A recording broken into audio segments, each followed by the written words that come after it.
The U.S. Federal Aviation Administration says operations are resuming gradually after it was forced to order all airlines to pause domestic departures due to a system glitch this morning. Airlines are now trying to sort out an extensive backlog caused by the abrupt issue.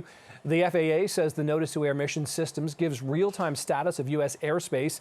So far, departures have resumed at Newark, Liberty, and Atlanta Hartsfield-Jackson Airport. Some Canadian flights are impacted due to the issue. Now, CTV's Richard Madden is live now from Ronald Reagan Airport in Washington, just outside D.C., with the latest on the situation there. Richard, what can you tell us from your perspective, what's happening there?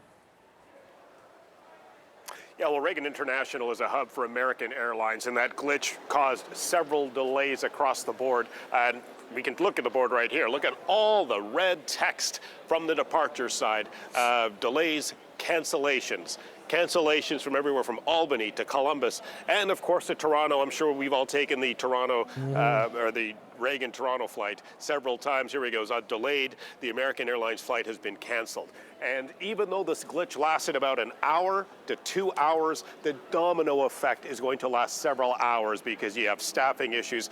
Crews and pilots are obviously regulated how many hours they can work in a clock, and because the delay kept them grounded for a few hours, well, once their shift is over, then they have to get more staff, and that creates more of a backup. So this has created a real cascade and questions about America's aging infrastructure, particularly when it comes to software and hardware that's involved with the FAA and so forth. So this has caused a bit of a mess on top of what we saw real problems with the airlines over the holidays with the huge meltdown by Southwest Airlines. We spoke to some passengers here. They're saying that they've lost a bit of confidence, obviously, when they go to the airport. They don't know what's going to happen.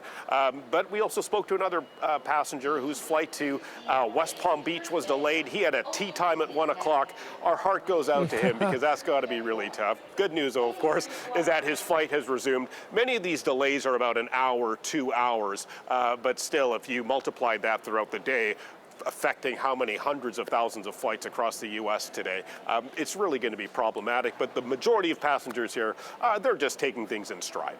Yeah, I mean, I really do hope that guy makes his tea time for sure. Richard, in the meantime, though, we heard earlier from President Biden's press secretary about the fact that they notified the DOT about this. Any more further updates from the federal government side of things?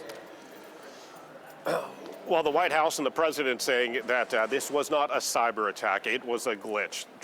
The Department of the Transportation Secretary, Pete Buttigieg, saying he's going to look into it. And then, of course, you've got the political arena where you have a divided government. You got the Republicans controlling the House, Democrats controlling the Senate. There's one uniting issue here between the two of them is both parties are saying we need to take a bigger, stronger look at the aging infrastructure that regulates the FAA and so forth. Are the computer systems modernized? Are they up to date? I'm sure we've all been to an airport counter and we've seen how they print off the tickets.